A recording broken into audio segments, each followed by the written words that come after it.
Yeah, I'm convinced that small ball, that shit ain't gonna work, man. Yeah, try to give it a go. It doesn't work, man. It does not work. All right. Even teams that were thought of as undersized historically, they had other things going for them. Um, the Warriors are considered a small ball team, you know, at the last couple of years, but they still had a center. You know, they still had some type of adequate center play. You know, they had Andrew Bogut at first, you know, a rim protector. Okay. Then, of course, they had JaVale McGee, who was solid. And sometimes even, you know, I don't want to say semi-spectacular, but sometimes he, you know, made some surprising plays for the Warriors. But you got to have some type of center play or something going for you. Like even the Heatles with LeBron in his prime, Wade, Bosh, they were an undersized team, but they still were LeBron, Wade, and Chris Bosh. Um, Oftentimes they were near the bottom in rebounding, especially offensive rebounding, but they took very smart shots, and they were a great overall defensive team. Great, all right, probably the best in the league at that time. The Rockets, they don't have any of that. Their tallest player is 6'6", and they don't have a true big man. And it's a fucking stupid gimmick thing they're doing right now, and it doesn't fucking work.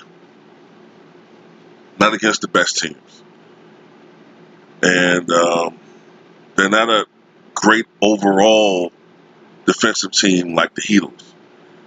And when you have two volume scorers like Westbrook and James Harden, you got to hope that both of them get off. Like Westbrook this season is averaging better than 27 points per game, and Harden is averaging over 34 points per game. So combined, they're averaging about 62 points a game, 61, 62 points a game. Over the last month or so, they were averaging 70 points per game. So they're taking on an increased role as far as the overall offense for this team. So last night they only were responsible for, I think, combined they scored 45 points. That's not going to do it against the Los Angeles Clippers unless Eric Gordon is going off for 50 or something again. You know what I'm saying? Like that's not enough to beat the very top tier teams. And the Clippers thoroughly defeated the Houston Rockets 120 to 105. The final score was not even indicative about how badly a clobbering they were giving the Rockets. At halftime, they were up 27 points, I think, and throughout much of the game, it was a 30-point difference. The Clippers are finally healthy, and um, the NBA should be very worried about this Clippers team, man. I know that some people just still are a little bit unsure about this Clippers team, all right? They have suffered some defeats to teams that you think to yourself, how the fuck did they lose by 27 to the Timberwolves? How did this team lose by 15 to the Grizzlies?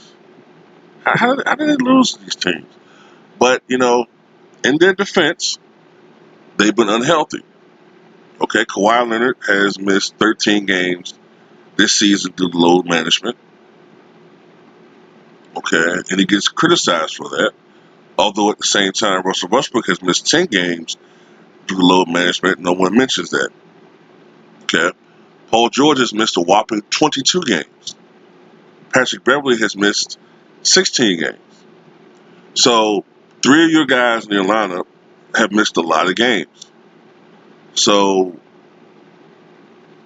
that is part of the reason why Their record now stands at 43-19, which isn't terrible. They're still on pace to win 57 games, but they're just not dominating the league in the way that some people thought they would. Winning like 65 games or whatever, right? But they're coming together. They're coming together, and the league is on notice now. Kawhi Leonard, man, is a fucking beast. All right. If it wasn't for the fact that his team, the fact of the load management strategy, he would be in my opinion, he would be in the MVP conversation. I think it's a little bit unfair because historically there have been players who've won MVP, even though they haven't played in a lot of games. Bill Walton, for example, during the 1977-78 season for the Portland Trailblazers was league MVP, even though he only played in 58 games. Bill Walton was, constantly injured due to feet, ankle, and back problems. All right, but so there's a historical precedent for a player to win league MVP, even though he's only played 60 games or so. But Kawhi is not a stats-orientated guy. He doesn't go out there and he's not overly concerned about putting up big numbers. I think Kawhi is the type of guy, you know, he would much rather score 15 points, in a winning effort than score 40 and see his team lose. I don't think he really cares about numbers per se as much as winning championships. I think that's what drives him. It's just winning championships. He doesn't care about all these other things. And there's some guys who claim that they all about winning and championships, but in the back of my mind, actually in front of my mind, I think they're in the back of their mind, they're more concerned about their numbers.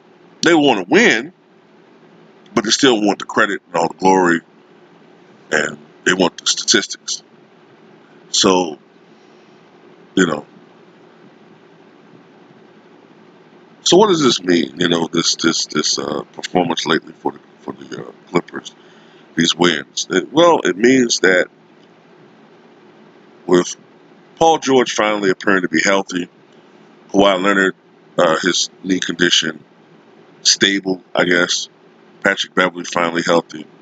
The Clippers are now fully, a fully functional unit. They really haven't had much time to play with each other throughout this season. So I think that's partially one of the reasons why they sometimes look a little uneven at times. Like sometimes the Clippers look like by far the best team in the NBA, and then the next night they might lose by 10 to the Sacramento Kings.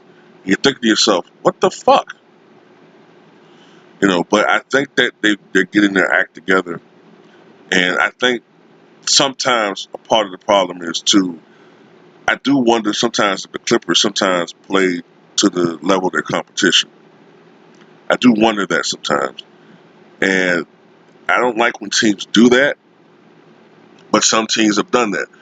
I remember watching LeBron when he was with the Cavaliers. They did that all the fucking time. Like I remember one year, the Cavaliers finished like 50-32 or something, right?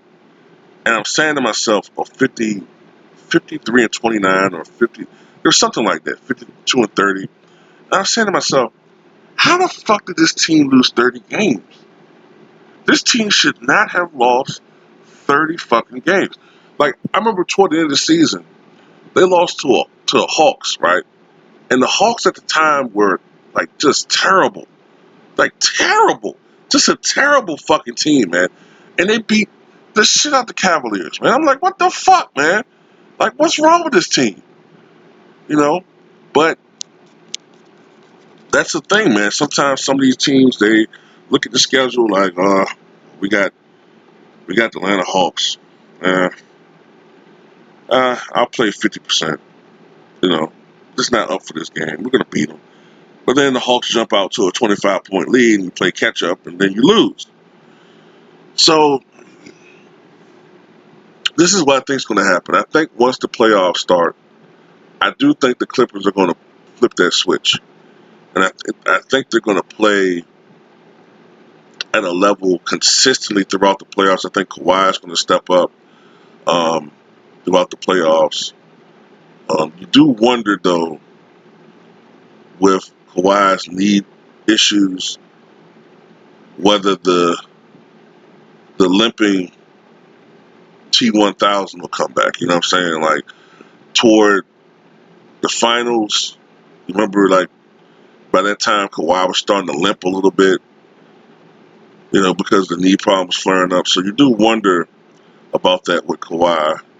Um, and anytime we got a team with Kawhi Leonard, Paul George, you do wonder about their lingering issues with injuries. And their injury tended to be injury prone, you know what I'm saying? But with Patrick Beverley, this thing, man, with Patrick Beverley, Kawhi Leonard, Paul George used to give LeBron fucking fits back when he was with the Pacers. Um, Montrezl Harrell, Reggie Jackson, I always forget the fucking brother's name, man. Twin brother. I always forget his fucking name. The one they got from the Knicks. I can't remember his name to save my life, man.